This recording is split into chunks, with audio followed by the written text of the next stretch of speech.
Well, let me tell you this. Israel will win with or without their support. I have a message for President Macron. Today, Israel is defending itself on 7 fronts against the enemies of civilization. We're fighting in Gaza against Hamas, those savages who murdered, raped, beheaded, and burned our people on October 7th. We're fighting in Lebanon against Hezbollah, the most heavily armed terror organization in the world, which was planning an even greater massacre than October 7th on our northern border, and that has rocketed Israeli towns and cities for nearly a year.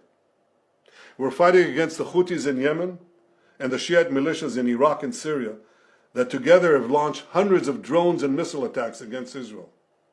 We're fighting against terrorists in Judea and Samaria who are trying to murder civilians in the heart of our cities.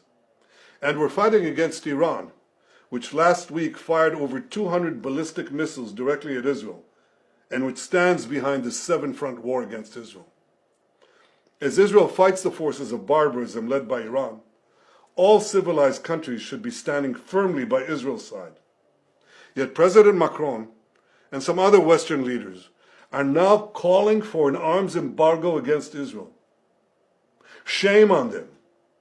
Is Iran imposing an arms embargo on Hezbollah, on the Houthis, on Hamas, and on its other proxies? Of course not. The axis of terror stands together. But countries who supposedly oppose this terror axis call for an arms embargo on Israel. What a disgrace. Well, let me tell you this. Israel will win with or without their support. But their shame will continue long after the war is won.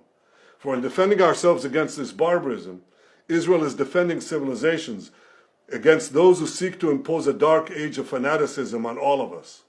Rest assured, Israel will fight until the battle is won, for our sake and for the sake of the peace and security of the entire world.